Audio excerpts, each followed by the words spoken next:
আসসালামু আলাইকুম। সংবাদে আপনাদের সবাইকে স্বাগত জানাচ্ছি। আমি ফিরোজ তোহা। শুরুতেই আরবে কেবলস সংবাদ শিরোনাম।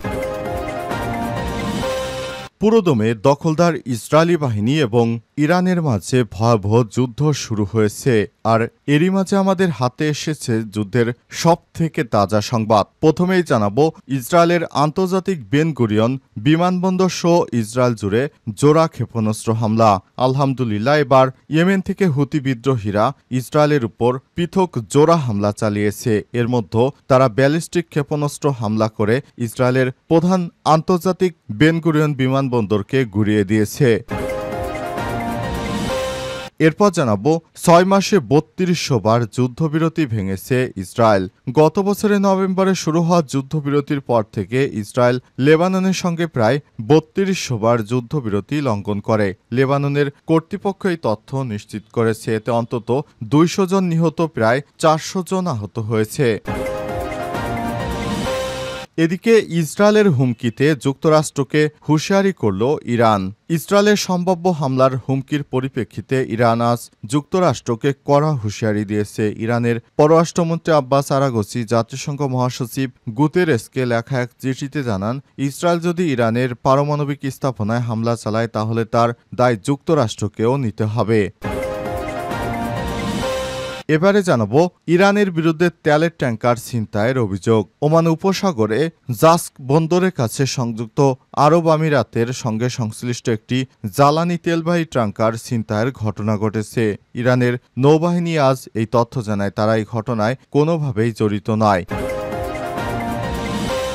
এবং সর্বশেষ জানাবো, ভোট ডিসেম্বরে না হলে বিএনপি সরকারের পাশে থাকবে না, জানিয়েছে বিএনপি জরুরি সংবাদ সম্মেলনে জানিয়েছে, এবছরের ডিসেম্বরের মধ্যে যদি নির্বাচন না হয় তাহলে অন্তর্বর্তীকালীন সরকারের পাশে থাকবে না। প্রিয় দর্শক, এতক্ষণ শুনছিলেন সংবাদ শিরোনাম, এবারে বিস্তারিত।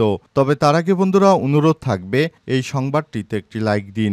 এই চ্যানেলে আপনি নতুন হয়ে থাকলে আমাদের সংবাদটি দেখতে দেখতে চ্যানেলটি সাবস্ক্রাইব করে রাখুন। কমেন্ট করে বন্ধুরা আপনার মূল্যবান মতামত জানিয়ে দিন আপনি বিশ্বের কোন দেশ থেকে বা বাংলাদেশের কোন স্থান থেকে আমাদের সংবাদটি দেখছেন এবং শুনছেন। আর বন্ধুরা, গাজা যুদ্ধে আপনি যদি নিরীহ ফিলিস্তিনিদের ভালোবেসে থাকেন, কমেন্টে ইয়েস লিখে বিশ্ববাসীকে জানিয়ে দিন। সংবাদটি আপনার সোশ্যাল মিডিয়া ফেসবুকে শেয়ার করে বন্ধুদেরও দেখার সুযোগ করে দিন। এবারে বিস্তারিত।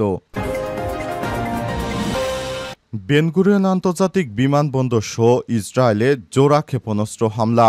ইয়েমেনের হুতি বিদ্রোহী আনসারুল্লাহ আজ ইসরায়েলের উপর দুটি পৃথক জোড়া ক্ষেপণাস্ত্র হামলা চালিয়েছে। এর মধ্যে ব্যালিস্টিক ক্ষেপণাস্ত্রের হামলার লক্ষ্যবস্তু ছিল ইসরায়েলের আন্তর্জাতিক বিমানবন্দর বেন গুরিয়ন আন্তর্জাতিক বন্দর। হুতি সামরিক মুখপাত্র ইয়াহিয়া সারিয়াক বিবৃতিতে জানিয়েছেন, জুলফিকর নামের একটি ব্যালিস্টিক ক্ষেপণাস্ত্র সফলভাবে তেল আবিবের কাছে হাইফায় অবস্থিত বেন গুরিয়ন বিমানবন্দরে আঘাত হানে। হামলার ফলে বিমানবন্দর থেকে লোকজনকে সরিয়ে নেওয়া হয়েছে এবং প্রায় 1 ঘন্টা বিমান চলাচল বন্ধ রয়েছে। ইসরায়েলের কেন্দ্রীয় অঞ্চলে ব্যাপক বিস্ফোরণের শব্দ শোনা গেছে এবং এতে অনেক ক্ষয়ক্ষতি হয়েছে। ইসরায়েলের চ্যানেল 12 জানিয়েছে, হামলার সময় একাধিক আন্তর্জাতিক ফ্লাইট মাঝ আকাশে দিক পরিবর্তন করে অন্য দেশে পালিয়ে যেতে বাধ্য হয়েছে।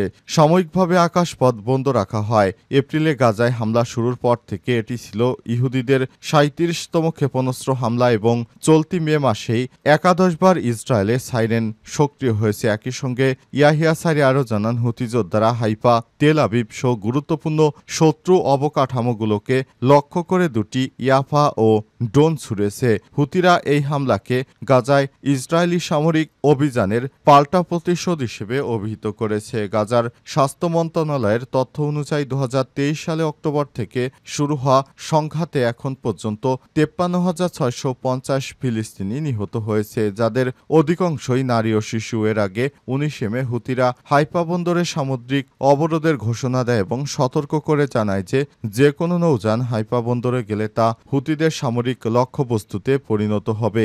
এরপরই ইসরায়েলের ওই বন্দর ছেড়ে যায় সবাই। 6 মাসে ৩২০০ বার যুদ্ধবিরতি ভেঙেছে ইসরায়েল। গত 6 মাসে নভেম্বর থেকে শুরু হওয়া যুদ্ধবিরতির পর থেকে ইসরায়েল লেবাননের সঙ্গে প্রায় ৩২০০ বার যুদ্ধবিরতি লঙ্ঘন করেছে। লেবাননের কর্তৃপক্ষ এই তথ্য নিশ্চিত করেছে। এতে অন্তত ২০০ জন নিরীহ মানুষ নিহত এবং ৪০০ জন আহত হয়েছে। সর্বশেষ আজ ইসরায়েলি যুদ্ধবিমান লেবাননের দক্ষিণের নাবাতে অঞ্চলে তৌল জেলা একটি স্থানে বিমান হামলা চালায়। এর আগে ইসরায়েলি সেনাবাহিনীর মুখপাত্র অবিচাই আদ্রাই সামাজিক যোগাযোগ মাধ্যমে জানিয়েছেন যে ওই স্থানে থাকা বেসামরিকদের দ্রুত সরিয়ে যেতে বলা হয়েছে। পোস্টে বলা হয়েছে তারা সেখানে হিজবুল্লাহর একটি সামরিক ঘাঁটি লক্ষ্য করে বিমান হামলা চালাবে। তবে লেবাননের সংবাদ মাধ্যম হামলার খবর নিশ্চিত করলেও কোনো হতাহতের ঘটনা ঘটেনি। একই দিনে ইসরায়েলি বিমান বাহিনী লেবাননের পূর্বে বেকা উপত্যকা হিজবুল্লাহর আরেকটি সামরিক ঘাঁটি লক্ষ্য করে হামলা চালায়। এতে ঘাঁটিতে রকেট লঞ্চার এবং অন্যান্য সামরিক সরঞ্জাম রাখা ছিল। এছাড়াও রব থালাথিন ও আল ওয়াজ্জানি এলাকায় ড্রোন হামলায় অন্তত একজন বেসামরিক ব্যক্তি নিহত হয়েছে। সীমান্তবর্তী গ্রাম মুহাইবিতেও ইসরায়েলি ড্রোন আক্রমণ চালানো হয়েছে। ইসরায়েল যুদ্ধবিরতির চুক্তির আওতায় ২০২৫ সাল এর ২৬শে জানুয়ারির মধ্যে লেবানন দক্ষিণ থেকে পুরোপুরি সেনা প্রত্যাহারের কথা ছিল, কিন্তু ইসরায়েল সে সময়সীমা অতিক্রম করে ফেব্রুয়ারি ১৮ সময় বাড়িয়েছে এবং এখনও সীমান্তে ৫টি সামরিক ঘাঁটিতে তাদের বাহিনী মোতায়েন রেখেছে। এই হামলা ও লঙ্ঘনগুলো লেবাননে ব্যাপক উদ্বেগের সৃষ্টি করেছে এবং সাম্প্রতিক সময়ে সবচেয়ে বড় নিরাপত্তার হুমকি হিসেবে বিবেচিত হচ্ছে। ইসরায়েলের হুমকিতে যুক্তরাষ্ট্রকে হুঁশিয়ারি করল ইরান। ইসরায়েলের সম্ভাব্য হামলার হুমকির পরিপ্রেক্ষিতে ইরান বৃহস্পতিবার যুক্তরাষ্ট্রকে কড়া হুঁশিয়ারি দিয়েছেন। ইরানের পররাষ্ট্রমন্ত্রী আব্বাস আরাঘচি জাতিসংঘ মহাসচিব অ্যান্টোনিও গুতেরেসকে লেখা এক চিঠিতে জানান, ইসরায়েল যদি ইরানের পারমাণবিক স্থাপনায় হামলা চালায় তাহলে তার দায় যুক্তরাষ্ট্রকেই নিতে হবে। তিনি আরও বলেছেন, যদি ইসরায়েল কোনো ধরনের দুঃসাহসিক পদক্ষেপ নেয় তাহলে আমরা তীব্র প্রতিক্রিয়া জানাবো। এই জায়নিস্ট শাসন অর্থাৎ ইসরায়েল যে কোনো অবৈধ উপায়ে পদক্ষেপ এর বিরুদ্ধে আমরা বিপুল জবাব দেব। আরাঘচি আর উল্লেখ করে বলেছেন, যদি ইরানের পারমাণবিক স্থাপনাগুলোর উপর হামলা বা হুমকি হয় তাহলে তা প্রতিশোধ হিসেবে ব্যবস্থা নেওয়া হতে পারে এবং সেসব পদক্ষেপ আন্তর্জাতিক পারমাণবিক সংস্থা পরে জানানো হবে। আজ রোমে ইরান যুক্তরাষ্ট্র পারমাণবিক আলোচনার ৫ম দফা অনুষ্ঠিত হওয়ার কথা রয়েছে। এই আলোচনাকে কেন্দ্র করে অঞ্চল জুড়ে উত্তেজনা শুরু হয়েছে। এদিকে আলাদা এক বিবৃতিতে ইরানের রেভলিউশনারি গার্ডস আইআরজিসি হুঁশিয়ারি দিয়ে বলেছে, ইসরায়েল যদি হামলা চালায় তাহলে তারা ধ্বংসাত্মক ও চূড়ান্ত জবাব পাবে। আইআরজিসির মুখপাত্র আলী মোহাম্মদ নাইনি রাষ্ট্রীয় গণমাধ্যমে বলেছেন, তারা যুদ্ধের ভয় দেখিয়ে আমাদের ভয় পাইয়ে দিতে চায়, কিন্তু তাদের হিসাব ভুল। ইরান ভয় পায় না, ইরান সম্পূর্ণরূপে প্রস্তুত। যুক্তরাষ্ট্র বা তার মিত্ররা আসুক ইরানের সঙ্গে, ইরান সব ধরনের প্রতিশোধমূলক কর্মকাণ্ড চালাতে তারা এখন পারদর্শী, আগের থেকে অনেক বেশি শক্তিশালী ইরান। ভোট ডিসেম্বরে না হলে বিএনপির জন্য সরকারের পাশে থাকা কঠিন হবে।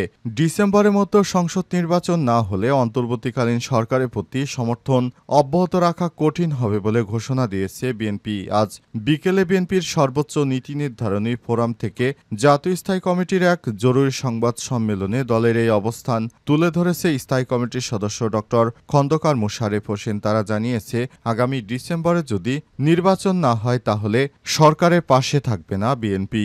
রাজধানীর গুলশানে বিএনপির চেয়ারপারসন খালেদার রাজনৈতিক কার্যালয়ে স্থায়ী কমিটির এক জরুরি সংবাদ সম্মেলন হয়। এতে দেশের সার্বিক পরিস্থিতি, অন্তর্বর্তীকালীন সরকারের কয়েকজন উপদেষ্টা ও নিরাপত্তা উপদেষ্টার বিতর্কিত কার্যক্রম ও সংসদ নির্বাচনের রোডম্যাপ, ঢাকা দক্ষিণ সিটি কর্পোরেশনের মেয়র পদে শপথ নিয়ে বিভ্রান্তি সৃষ্টি সহ বিভিন্ন বিষয় নিয়ে দলের অবস্থান তুলে ধরা হয়। এ সময় স্থায়ী কমিটির সদস্য ডক্টর আব্দুল মঈন খান, আমির খসরু মাহমুদ চৌধুরী ও সালাউদ্দিন আহমেদ উপস্থিত ছিলেন। সংবাদ সম্মেলনে খন্দকার মোশারেফ হোসেন বলেছেন, জুলাই গণ অভ্যুত্থানের আকাঙ্ক্ষাকে ধারণ করে মানুষের হারানো গণতান্ত্রিক, সাংবিধানিক ও মানবাধিকার সহ যেসব দাবি নিয়ে আমরা আন্দোলন করেছিলাম, সেসব আন্দোলন এর দাবিগুলো যখন বর্তমানের সঙ্গে পরিপন্থী হচ্ছে তখনই আমরা এই ধরনের কার্যক্রম চালানোর বিষয়ে ভাবছি। কারণ একের পর এক দেশে বিভিন্ন সমস্যা এসে দাঁড়াচ্ছে। সমস্যাগুলো মোকাবেলা করতে অন্তর্বর্তী অন্তর্বর্তীকালীন সরকারকে অনেক বেগ পেতে হচ্ছে। তারপরেও বিএনপি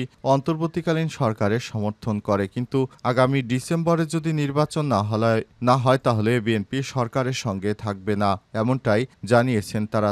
আরও জানিয়েছেন যে সরকারের পক্ষ থেকে বারবার এই ধরনের প্রতিশ্রুতি দেওয়া হলে অনেক সময় দেখা যাচ্ছে সরকার জুলাই গণ অভ্যুত্থানের পরিপন্থী অনেক কর্মকাণ্ডে ব্যস্ত হয়ে পড়ছে। সুতরাং সরকার যদি আগামী ডিসেম্বরে তার প্রতিশ্রুতি অনুযায়ী নির্বাচন না দেয় তাহলে বিএনপি আর সরকারের সঙ্গে থাকবে না, তারা স্বতন্ত্রভাবে সরকারের বিপক্ষে গিয়ে আন্দোলনে নামবে, এমনটাই জানিয়েছেন বিএনপির নেতারা।